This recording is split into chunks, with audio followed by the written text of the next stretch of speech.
נפלאות, ירושה מדורות, עד דוד מלכנו, מורנו חיים ויטל, צדיק ומקופל, מפי ירי נתגדל, מראשי משפחתנו, מאור עיניים כי טוב ישוע. Shabbat Shalom à vous tous, Hanouka Sameach, j'espère que vous allez bien. Paracha de cette semaine, c'est la fameuse paracha de Vayeshev, de la vente de Yosef par ses frères. Yosef Hatzadik, un jeune homme de 17 ans, adoré par son père, malheureusement détesté par ses frères. Et comme vous connaissez tous, par jalousie, un jour ses frères ils décident de prendre Yosef et de le vendre. Ils le vendent aux Égyptiens.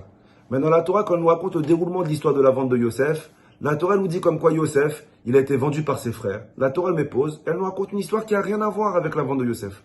La Torah elle nous dit que Yehuda, après la vente de Yosef, Vayered Yehuda Me'echav, les frères de Yehuda, ils étaient déçus de lui, ils l'ont déshérité. Les frères de Yosef, ils l'ont dit, pourquoi Yehuda qui tuait le Bechor, tu nous as pas empêché de vendre Yosef? On t'aurait écouté, tu nous aurais dit de ne pas vendre Yosef. On l'aurait pas vendu, regarde la tristesse de papa, regarde la peine que papa il a. Donc les frères, ils ont déshérité Yehuda. Et la Torah nous dit comme quoi Yehuda, il se marie, il a des enfants. Et la Torah nous raconte toute l'histoire, je vous conseille de lire dans la paracha, dans les mots, toute l'histoire de Yehuda et Tamar. Yehuda, il a eu des enfants, etc., etc. Et ensuite, après que la Torah nous raconte l'histoire de Yehuda, la Torah, elle revient et elle nous raconte la continuité de l'histoire de Yosef. Yosef, il arrive en Égypte, il est accusé, il travaille 1 an chez Potiphar, sa femme, elle l'accuse de viol. Yosef, il va en prison, il reste 12 ans en prison, il interprète le rêve.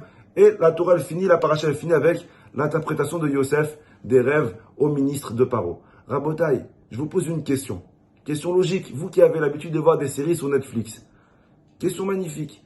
En général, quand tu regardes une série, tu regardes la série, tu l'as finie. Après, tu entames une deuxième série. Tu ne vas pas regarder une série dans une série. Quand tu écoutes une histoire, quand tu racontes une histoire, tu racontes une histoire. Tu finis ton histoire, tu racontes une deuxième histoire. Tu ne racontes pas une histoire dans une histoire. Imaginez-vous quelqu'un qui ne connaît pas l'histoire de Yosef. Il arrive la première fois de sa vie à la synagogue, il a impressionné, le Rav il monte, belle barbe, le Rav il commence à dire Rabotai, paracha de cette semaine, Yosef il a été vendu par ses frères, et Yosef il a pleuré, ils n'ont pas eu de la peine pour lui, et ils l'ont vendu en Égypte. Alors le gars il veut savoir, qu'est-ce qui se passe après?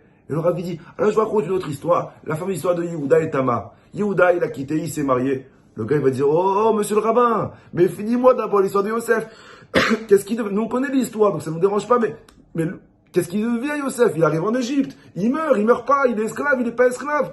Finis-moi d'abord l'histoire, finis-moi l'histoire de Yosef. Après raconte-moi l'histoire de Yehuda, ok, elle est belle l'histoire de Yehuda. Mais pourquoi tu me racontes l'histoire de Yehuda dans celle de Yosef? Tu mélanges les deux histoires. Écoutez la force. Yehuda, il a voulu nous apprendre un des fondements, si c'est peut-être pas le fondement le plus important du judaïsme, qui est toujours se relever après un échec. Ne jamais rester à terre. Ne jamais rester à terre après un échec. Le slogan de Am Israël, il devrait être « Essayez, tomber, avoir peur », mais toujours continuer. Essaye de résoudre un problème.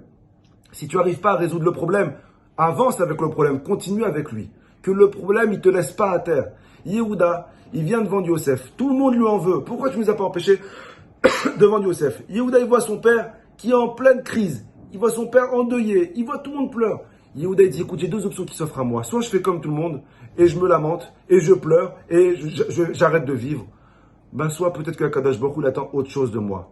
Soit peut-être que Akadosh Baruch Hu, il attend de moi que j'avance, que je continue. Alors qu'est-ce que Yehuda il fait? Yehuda il trouve le courage nécessaire de tourner la page, de recommencer à zéro. Yehuda il dit, c'est quoi la première mitzvah de la Torah? La première mitzvah de la Torah, c'est le mariage. Alors Yehuda il dit, je commence la Torah à nouveau à zéro. Ce n'est pas parce que j'ai fauté que Chas v'Shalom, j'ai plus de chance. Am Israël, on a toujours une deuxième chance, une troisième chance, on a l'infini, on a toujours des chances pour se relever. Chaque jour, c'est une opportunité, une chance pour te relever, pour essayer, pour réussir. Yehuda il a dit, je vais recommencer la Torah à nouveau à zéro. La première mitzvah, c'est de se marier, alors je me marie. Et c'est pour ça que la Torah nous raconte l'histoire de Yosef, nous raconte l'histoire de Yehuda, en plein milieu de l'histoire de Yosef, pour te dire que les deux histoires sont liées, parce que Yehuda, il nous apprend de toujours se relever après un échec. Et c'est pour cette raison que nous, les Juifs, on s'appelle comment? Yehudim, de la même racine du mot Yehuda. Pourtant, on ne descend pas tous de Yehuda. Il y en a qui viennent de Gad, il y en a qui viennent de la tribu de Binyamin, il y en a qui viennent de la tribu de Réhouven, de Shimon. Pourquoi on s'appelle tous Yehudim?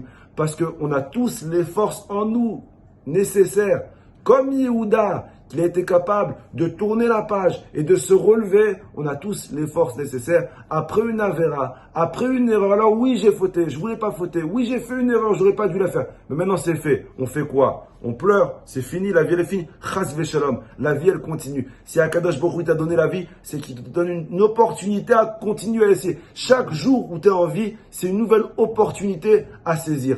Ressaisis-toi, réessaye, comme Yehuda il a fait. Et c'est pour cette raison que David Ameler, il descend de Yehuda. David Ameler, comment il a pu écrire le livre de Tehillim, malgré toutes les erreurs qu'il a pu commettre dans sa vie? Parce que David Ameler, il sait que malgré les échecs, on a toujours une deuxième chance pour se relever. Akadosh Baruch Hu, il attend de nous qu'on réessaye une deuxième fois et qu'on réussit. Que Akadosh Baruch Hu nous donne ses forces nécessaires à trouver les forces, à trouver les forces en nous, à toujours, si Dieu veut, être capable de tourner la page, de recommencer à zéro.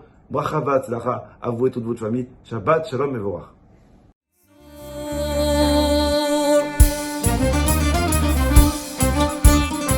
احنا جايين من كل مكان للصويرة زينة البلدان نزورو ونرجع فرحان كالظبيل وللهيلولة حوض السلاح وطوم حيلة نضربو شوفار هاد الليلة احنا جايين من كل مكان للصويرة زينة البلدان